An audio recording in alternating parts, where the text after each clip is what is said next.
I wanted to make a quick video about the Raw last night and the current state of the World Wrestling Entertainment, as it were.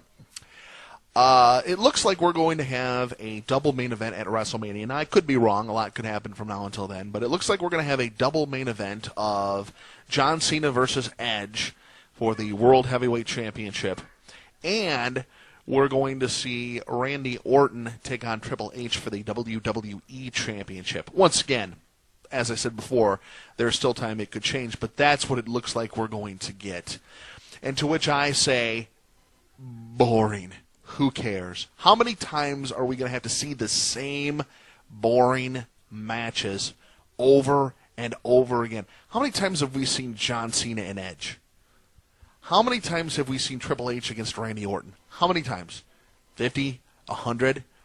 The inability of the WWE to establish younger main event caliber stars really has become evident by the fact that you have the same 4 or 5 guys winning the SmackDown titles and the Raw titles. It's either Edge, Triple H, Randy Orton. And if it's not one of those guys, it's either CM Punk or Chris Jericho or Jeff Hardy holding the title for a grand total of a month. It's really become very boring. Wrestling's just, as I watched a little bit of it last night, it's just not very good. It's not very exciting. You don't have a lot of top echelon wrestlers, and it's made for a very poor product. I would really like to see the World Wrestling Entertainment really work hard to establish some younger stars. Hopefully, the infusion of Christian into the ECW will help. But as far as the main events, as it's looking for WrestleMania right now, I can't see anybody spending $50 to watch that, to watch the same matches you've seen over and over again. It just doesn't do anything for me. But that's just my 2 cents. Kind of disappointed that at WrestleMania 25, and once again, it's early, things could change, but kind of disappointed at WrestleMania 25 that that's what we're going to be getting. When you think of all the great WrestleMania matches, Hogan and Andre, Hogan and Warrior, Rock and Stone Cold, you can go on, but it's just a little bit disappointing that it looks like that's what we're going to get. Matches that have been seen by fans at least 10 to 15 to 20 times. You would have hoped that we could see something better, something new, and something original, but at this point in time, it doesn't look like it's going to happen.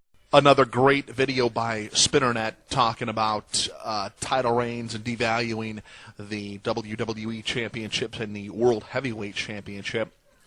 And it got me thinking about why there are so many title changes in the WWE.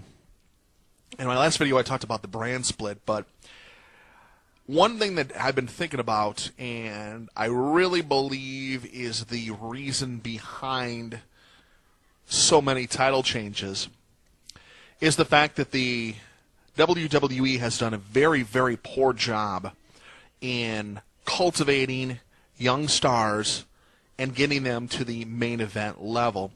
When you look at realistic top main event superstars that have been developed by the WWE in the last few years, guys who could carry a brand, guys who you could put a world title on for 6 to 9 months, there's not a lot of guys, when you look at both rosters, there's not a lot of guys who are young who could pull that off.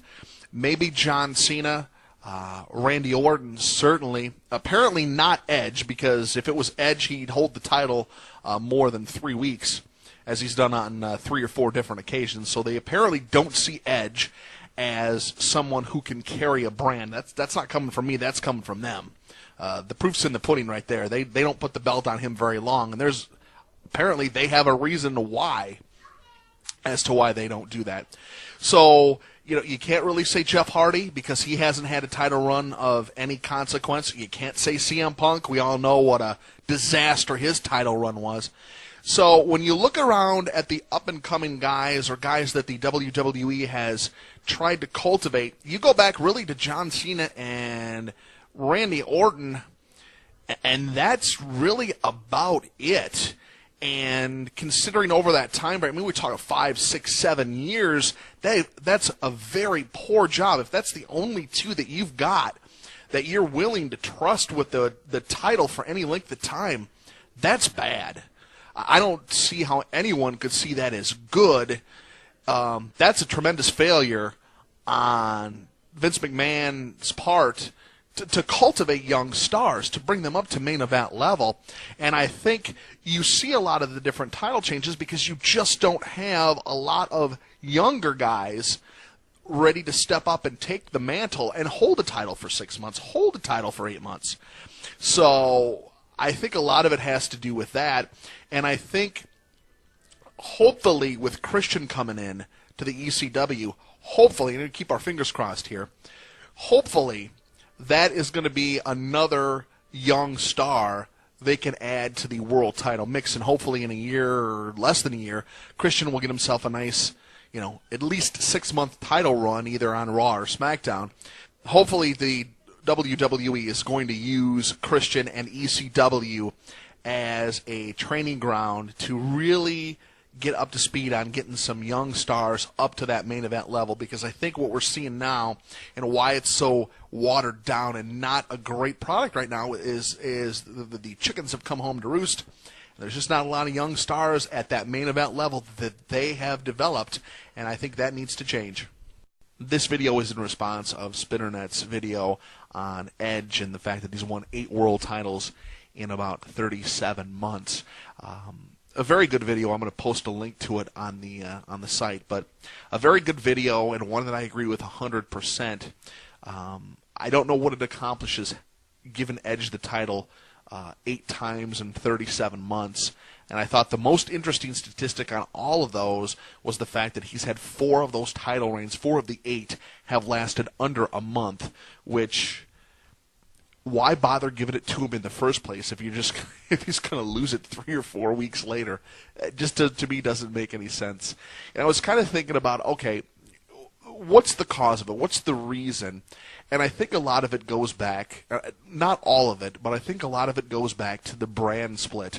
I think when you go back to the Attitude Era and you think of some of the matches that they had in the 90s, the WWE had in the 90s, you had your main event wrestlers, The Rock, Stone Cold Steve Austin, you had Triple H, you had The Undertaker, and a little later you had Kurt Angle and so on and so forth. But when you only have one world champion, it's a lot easier to come up with main event title matches than it is when you have 2 world champions and you're trying to consistently produce pay-per-views every month. That's why I think we get a lot of the repeat matches. I think earlier in 2008, I think Randy Orton and Triple H fought 4 straight pay-per-views. I know it was 3. It might have been 4. And you just wouldn't have saw that in the Attitude Era. And I think a lot of it has to do with the brand split. It's a lot more difficult to come up with title matches, 2 title matches instead of 1. And I think that has a lot to do with it. I've really never been a fan of the brand splits, and this is just more justification on why it's wrong. If you only had one champion, say he was John Cena, 1 month he could fight Randy Orton, and if they didn't want to give Randy Orton the title at that time, Cena can retain, and then the next month maybe he takes on Edge, and then maybe he loses it to Edge, and then Edge takes on The Undertaker, and maybe Edge wins, and then Edge, drops the title to another fan favorite, and so on and so forth. And you're having different main events every month instead of a lot of the same main events, who wants to see Randy Orton and Triple H fight every pay-per-view? It's the same match over and over again. And I think the WWE has a tough time in coming up with main events for 2 different champions. And I think a lot of this could be remedied if they would eliminate the brand split and go back to one brand. But that's just my 2 cents.